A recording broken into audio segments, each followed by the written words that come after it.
ಪೂರ್ಣಾವಧಿ CM ಎಂಬ ಯತೀಂದ್ರ ಹೇಳಿಕೆಗೆ ಸಂಬಂಧಪಟ್ಟಂತೆ ನಮ್ಮಲ್ಲಿ ಹೈಕಮಾಂಡ್ ತೀರ್ಮಾನವೇ ಅಂತಿಮ.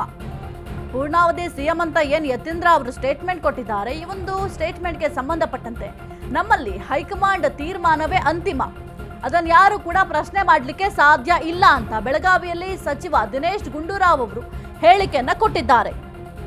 ವರಿಷ್ಠರ ನಿರ್ಧಾರಕ್ಕೆ ಬದ್ಧವೆಂತ ಸಿಎಂ ಹೇಳಿದ್ದಾರೆ. ಅವರೇ ಹೇಳಿದ ಮೇಲೆ ಮತ್ತೇನಿದೆ ಅಂತ ದಿನೇಶ್ ಗುಂಡೂರಾವ್ ಅವರು ಹೇಳಿದ್ದಾರೆ. ಇನ್ನು ಈ ಒಂದು ಯತೀಂದ್ರ ಸಿದ್ದರಾಮಯ್ಯ ಅವರು ಪೂರ್ಣಾವಧಿ ಸಿಎಂ ಆಗಿ ನಮ್ಮ ಸಿದ್ದರಾಮಯ್ಯ ಅವರೇ ಮುಂದುವರಿತಾರೆ ಎಂಬ ಹೇಳಿಕೆಯನ್ನು ಕೊಟ್ಟಿದ್ರು. ಅದಾದ ನಂತರ ಈ ಒಂದು ಪವರ್ ಫೈಟ್ ವಿಚಾರ ಮತ್ತೆ ಜೋರಾಗಿ ನಡೀತಾ ಇದೆ. ನಾಯಕತ್ವ ಬದಲಾವಣೆ ವಿಚಾರಕ್ಕೆ ಸಂಬಂಧಪಟ್ಟಂತೆ ಸಾಕಷ್ಟು ಜನರು ಹೇಳಿಕೆ ಕೊಡ್ತಾ ಇದ್ದಾರೆ, ಪೋಸ್ಟ್ಗಳು ವೈರಲ್ ಆಗ್ತಾ ಇದೆ.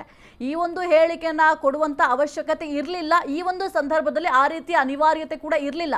ಈ ಒಂದು ವಿಚಾರಕ್ಕೆ ಸಂಬಂಧಪಟ್ಟಂತೆ ದಿನೇಶ್ ಗುಂಡೂರಾವ್ ಅವರು ಕೂಡ ರಿಯಾಕ್ಟ್ ಮಾಡಿದ್ದಾರೆ. ನಮ್ಮಲ್ಲಿ ಹೈಕಮಾಂಡ್ ಇದೆ, ಹೈಕಮಾಂಡ್ ಯಾವ ರೀತಿಯ ನಿರ್ಧಾರವನ್ನ ಮಾಡುತ್ತೆ ಅಥವಾ ತೀರ್ಮಾನವನ್ನ ಮಾಡುತ್ತೆ ಅದೇ ಫೈನಲ್, ಅದನ್ನ ಯಾರು ಕೂಡ ಪ್ರಶ್ನೆ ಮಾಡಲಿಕ್ಕೆ ಸಾಧ್ಯ ಇಲ್ಲ. ಜೊತೆಗೆ ಸಿಎಂ ಕೂಡ ಹೇಳಿದ್ರು, ಡಿಸಿಎಂ ಕೂಡ ಹೇಳಿದ್ರು, ನಾವು ಹೈಕಮಾಂಡ್ ನಿರ್ಧಾರಕ್ಕೆ ಬದ್ಧರಾಗಿದ್ದೇವೆ ಅಂತ. ನಾವು ಕೂಡ ಅಷ್ಟೇ, ಹೈಕಮಾಂಡ್ ಯಾವ ನಿರ್ಧಾರವನ್ನು ತೆಗೆದುಕೊಂಡ್ರು ಕೂಡ ನಾವು ಬದ್ಧರಾಗಿದ್ದೇವೆ ಅಂತ ದಿನೇಶ್ ಗುಂಡೂರಾವ್ ಅವರು ಹೇಳಿಕೆಯನ್ನು ಕೊಟ್ಟಿದ್ದಾರೆ.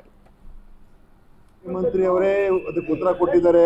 ಮುಖ್ಯಮಂತ್ರಿ ಅವರಿಗೆ ತಾವು ಕೇಳಿದಾಗ ಏನ್ ಹೇಳಿದ್ರು, ಪಕ್ಷದ ವರಿಷ್ಠರು ತೀರ್ಮಾನದ ಪ್ರಕಾರ ನಾನು ಹೋಗ್ತೀನಿ ಅಂತ ಹೇಳಿದ್ಮೇಲೆ ಇನ್ನು ಮತ್ತೆ ಬೇರೆ ಇನ್ನೊಬ್ರು ಏನೇ ಹೇಳಿದ್ರು ಕೂಡ ಅದು ನಾವೇನದ್ರ ಬಗ್ಗೆ ಅಷ್ಟೊಂದು ಗಂಭೀರವಾಗಿ ತಗೊಳ್ಬೇಕಾಗಿಲ್ಲ.